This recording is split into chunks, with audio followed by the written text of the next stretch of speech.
পাহাড়, ঝর্ণা, জঙ্গল এবং সমুদ্র মাঝখানে নিজেকে মেলে ধরতে চাও, তাহলে চটপট চলে আসো উড়িষ্যার বালাসোরে। Our hearts beat to the city streets. We began to feel the fire. We rise like tall buildings. উড়িষ্যার বালাসোরে আছে নীলগিরি পাহাড়। এরই পাদদেশে আছে পঞ্চলিঙ্গেশ্বর শিব মন্দির। আজকে আপনাদের দেখাবো পঞ্চলিঙ্গেশ্বর শিব মন্দির তো থাকবেই, এরই সাথে আমরা দেখব ইমামি জগন্নাথ মন্দির, ক্ষীরচোরা গোপীনাথ মন্দির, এরই সাথে আছে দেবকুণ্ডের মতন সুন্দর প্রাকৃতিক সৌন্দর্যে ভরপুর জায়গা, সুন্দর ওয়াটারফলস, সুন্দর জলরাশি দেখতে পারবেন এই ভিডিওতে। তাই ভিডিওটি স্কিপ না করে দেখতে থাকো, আর যারা যারা নতুন তারা চ্যানেলটিকে প্লিজ সাবস্ক্রাইব করে দিও। বন্ধুগণ, কেমন আছো সব? আশা করি তোমরা ভালো আছো, সুস্থ আছো। ড্রিম মাই ট্রাভেল চ্যানেলের পক্ষ থেকে তোমাদের স্বাগত জানাই। দুর্গাপুজো তো শেষ হয়ে গেছে, মন আর ভালো লাগছে না, তাই একদিন দুই দিন ছুটি কাটাতে চাও, তাই চটপট চলে আসো উড়িষ্যায় এই বালাসোরে। এখানে দেখতে পারবে পঞ্চলিঙ্গেশ্বর শিব মন্দির, ইমামি জগন্নাথ মন্দির, ক্ষীরচোরা গোপীনাথ মন্দির এবং এরই সাথে সুন্দর প্রাকৃতিক সৌন্দর্যে ভরপুর এই দেবকুণ্ড। হাওড়া থেকে বালাসোর যাওয়ার প্রচুর ট্রেন তোমরা পেয়ে যাবে। আমরা দিনে কাজবাজ সেরে রাতে ট্রেন ধরলাম, 10:35 বেঙ্গালুরু এক্সপ্রেস ধরে বালাসোরে পৌঁছলাম ভোর 4টে নাগাদ। বন্ধুরা, আমাদের ট্রেন ছিল আজকে 12863 বেঙ্গালুরু এক্সপ্রেস। আমাদের হাওড়া থেকে ছেড়েছে তোমাদের 10:35, আর যেখানে 3:10 বালাসোরে আসার কথা সেখানে 4:10 নামিয়েছে। 1 ঘন্টা ট্রেন লেট ছিল, তাতে আমাদের কোনো অসুবিধা হয়নি। এখন 4টে বাজে, এখনো হোটেলে আমরা ঢুকিনি। বন্ধুরা, এই হচ্ছে বালাসোর স্টেশন। এখানে তোমরা গাড়ি, 4 চাকা, অটো পাবে। তোমাদের অটো ভাড়া 1200 থেকে 1500 টাকা চাইছে, এবং গাড়ি হচ্ছে 2000 টাকা চাইছে সাইট সিন ঘোরানোর জন্য। আমরা এই অটো করে আজকে সাইট সিন ঘুরবো। এই যে বালাসোর স্টেশন থেকে একদম সামনেই পরপর এখানে গাড়ি আছে, তোমরা গাড়ি করেও ঘুরতে পারো, অটো করেও ঘুরতে পারো। নামটা বলো। আমরা মনোজ রায়। আর ফোন নাম্বার 7684097244। তুমি কি সব প্যাকেজ করো? সাইট সিন ঘোরাতে? বন্ধুরা, আমরা রওনা দিলাম। আমরা এখন যাচ্ছি ক্ষীরচোরা গোপীনাথ টেম্পল। এই যে কতটা উঠে পড়েছি, এই যে জয় জগন্নাথ, জয় জগন্নাথ। বন্ধুরা, আমরা পৌঁছে গেলাম এই ক্ষীরচোরা গোপীনাথ টেম্পলে। এই যে দেখছো ক্ষীরচোরা গোপীনাথ টেম্পল, আর এখানে তোমরা জুতো রাখতে পারবে এই একটা গাছের তলায়। আর এই হচ্ছে ক্ষীরচোরা গোপীনাথ টেম্পল। এত সুন্দর কালারফুল টেম্পল এর আগে কখনো দেখিনি। আর মন্দিরটি খুব শান্ত। সকাল 6টা থেকে 12টা পর্যন্ত এখানে পুজো দেওয়ার সময়, আবার বিকেল 4টে থেকে রাত 8টা পর্যন্ত মন্দির খোলা থাকে। আর সামনেই প্রসাদ কাউন্টার আছে, এখান দিয়ে তোমরা প্রসাদ কিনতে পারবে। মন্দিরের গর্ভগৃহে দেখতে পেলাম নীলমাধবকে।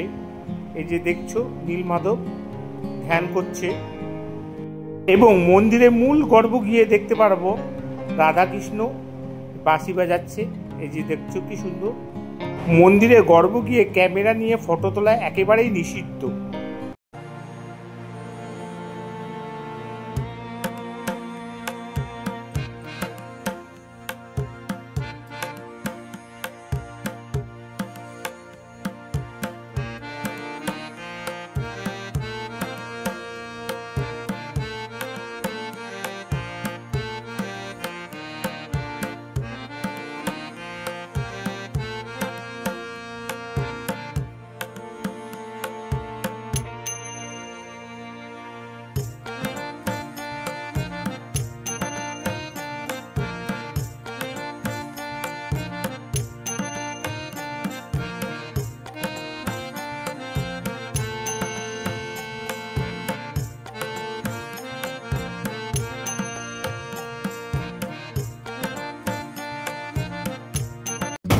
বন্ধুরা আমরা এখন এই খিরচোরা গোপীনাথ টেম্পল দেখার পর এখন ইমামি জগন্নাথ টেম্পলে যাচ্ছি। বন্ধুরা আমরা এখন চলে এসেছি ইমামি জগন্নাথ মন্দিরের সামনে। এই হচ্ছে গেট, আর এই রাস্তাটা দিয়ে আমরা আসলাম। এই হচ্ছে মন্দির। Any outside food, cold drinks কোনো কিছুই বাইরে থেকে নিয়ে যেতে পারবে না। বন্ধুরা এই মন্দিরে ঢুকতে গেলে এরকম জলাশয় দিয়ে হাত ধুয়ে যেতে লাগবে, সুন্দর ব্যবস্থা। বন্ধুরা ইমামি জগন্নাথ মন্দির পুরো রথের আদলে তৈরি। এখানে 8টি চাকা, ওই সাইডেও 8টি চাকা দ্বারা মন্দিরটি গঠিত। দেখো পুরো কলিঙ্গ স্থাপত্য শিল্পের দ্বারা নির্মিত, আর কারুকার্য অসাধারণ। আর উপরে দেখো ধ্বজা উঠছে। মন্দিরে ঢুকতে এরম সিঁড়ি দেখতে পারবে, আর সিঁড়িতে বিভিন্ন কাজ আছে, কালারিং কাজ দেখতে পারবে। আর মন্দিরটি পুরোটাই পুরীর আদলে তৈরি, তাই একে দ্বিতীয় পুরীর মন্দির জগন্নাথ মন্দিরও বলা হয়ে থাকে। প্রায় 3.5 একর জমির উপর এই মন্দিরটি গঠিত। মন্দিরের স্থাপত্য শিল্প কলিঙ্গ স্থাপত্য শিল্পের দ্বারা তৈরি, তাই মন্দিরে বিভিন্ন নানা দেবদেবীর মূর্তি দেখতে পাওয়া যায়। ঢুকতেই আমরা দেখতে পেলাম এই গরুর দেবতা, আর উপরটা দেখো কত সুন্দর কাজ করা, ডেকোরেশন করা, আর কত সুন্দর কালারফুল লাগছে। আর শ্রীকৃষ্ণের বিভিন্ন কাহিনী মন্দিরের মধ্যে ফুটিয়ে তোলা হয়েছে।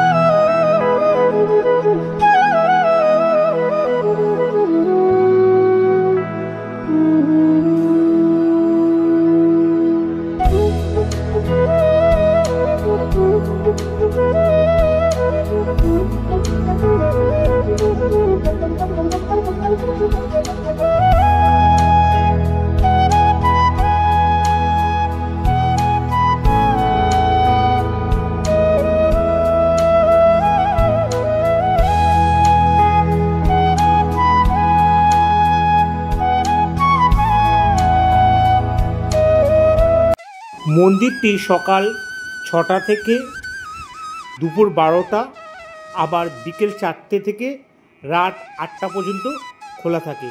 আর মন্দিরের পুরো দেয়ালে দেখবে বিষ্ণুর নানা অবতার এখানে লক্ষ্য করে। মন্দির চত্বরে কলিঙ্গ স্থাপত্য শিল্পের দ্বারা নির্মিত বলে বিষ্ণুর নানা অবতার এখানে ফুটিয়ে তোলা হয়েছে। প্রথমেই দেখছি বিষ্ণুর সিংহ অবতার, তারপর বরাহ অবতার দেখছি, তারপর দেখব মৎস্য অবতার বিষ্ণু।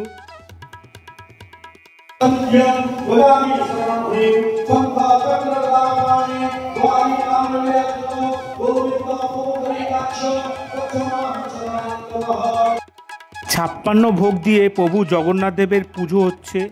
এই যে দেখো এখন ঠাকুরমশাই পুজো করছে।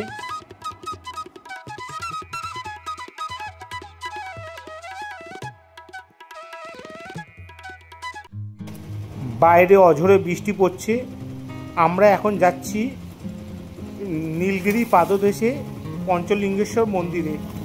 এই যে দেখো কি চারিদিকে সবুজ আর সবুজ, আর বৃষ্টিতে আরও ভালো লাগছে। ওই দূরে দেখা যাচ্ছে নীলগিরি পাহাড়, আমাদের সঙ্গেই বয়ে যাচ্ছে এই নীলগিরি পাহাড়। বন্ধুরা এই হচ্ছে নীলগিরি পাহাড়,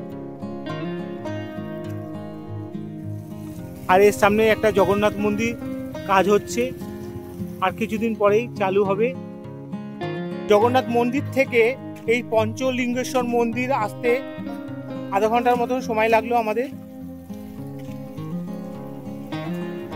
এখন আধ ঘন্টা হেঁটে আমাদের 250টা সিঁড়ি অতিক্রম করে মন্দিরে যাব। নীলগিরি পাহাড়ে এসে এগিয়ে আমরা পঞ্চলিঙ্গেশ্বর। তোমরা যারা যারা 2 হুইলার 4 হুইলার আনবে তারা এখানে গাড়ি পার্কিং রাখতে পারবে। কতটা কতটা জায়গা। বন্ধু, এই পঞ্চলিঙ্গেশ্বর মন্দিরের গেট, এখান দিয়ে 250টা সিঁড়ি অতিক্রম করে এই মন্দিরে যাব। এই পঞ্চলিঙ্গেশ্বরের মন্দিরের গেট শুরু, চলো যাওয়া যাক। এই যে দেখো, ঢোকার মুখে এরম কাঠের রেলিং পড়ছে, সিঁড়ি ওঠার মুখে কাঠের রেলিং,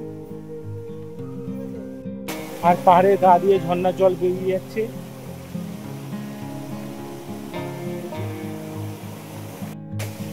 বন্ধুরা, এখন 250টা সিঁড়ি ট্রেকিং করব, তারপর পঞ্চলিঙ্গেশ্বর মন্দির যাব।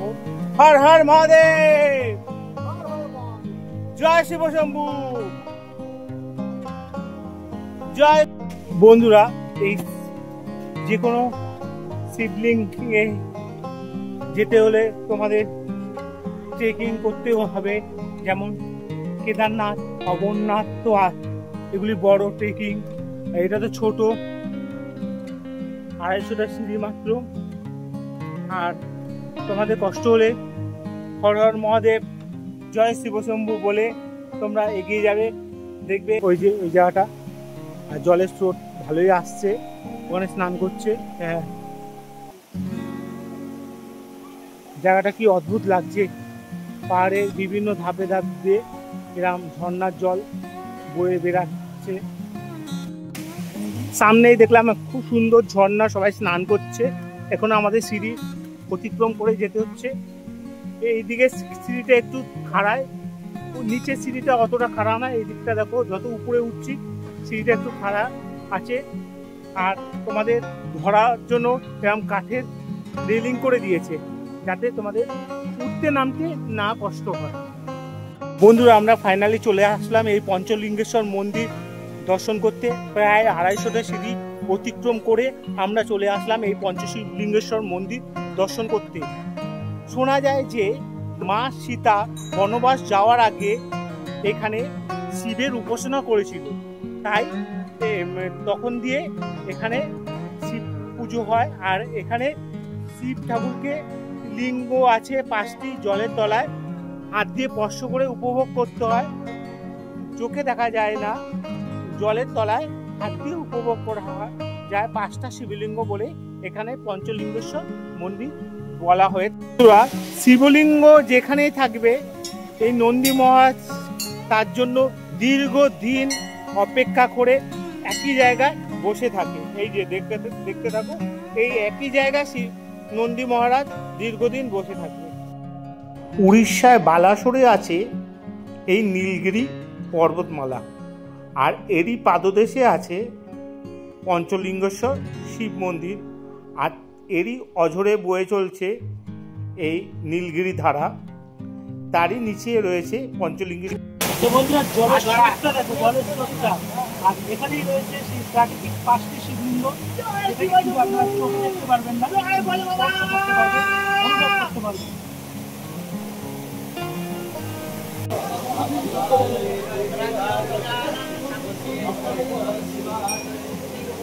महादेव महात्मानं महायोगी महेश्वरं महापापं परमदेवो ओंकाराय नमः।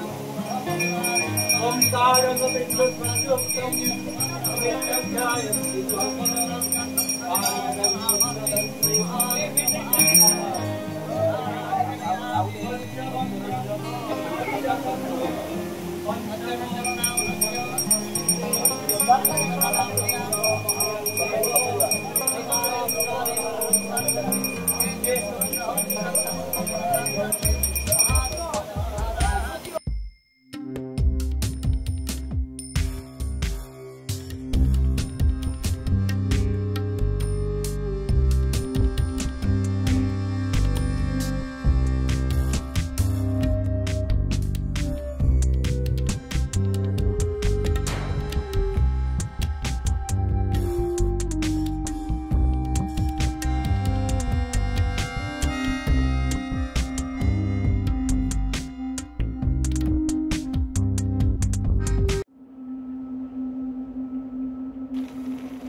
আমরা পঞ্চলিঙ্গেশ্বর দেখার পর আমরা যাচ্ছি এখন দেবকুণ্ডের উদ্দেশ্যে।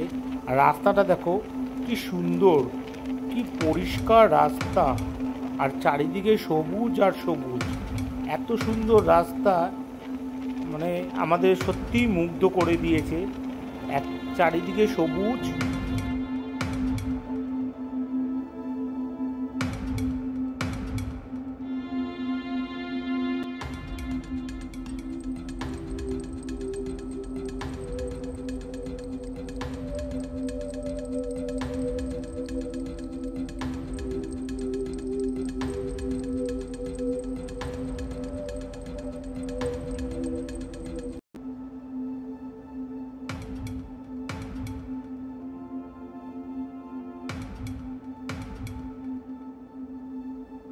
বালাসস থেকে দেবকুণ্ডের দূরত্ব এই 71 কিলোমিটারের মতন, আর সময় লাগবে 2 ঘন্টা, এই 10 থেকে 15 মিনিটের মতন।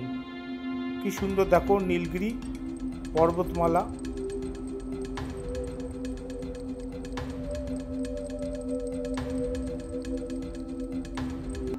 এই দেবকুণ্ড হচ্ছে উড়িষ্যায় ময়ূরভঞ্জ জেলায় অবস্থিত শিমলিপাল জাতীয় উদ্যানে অন্তর্গত।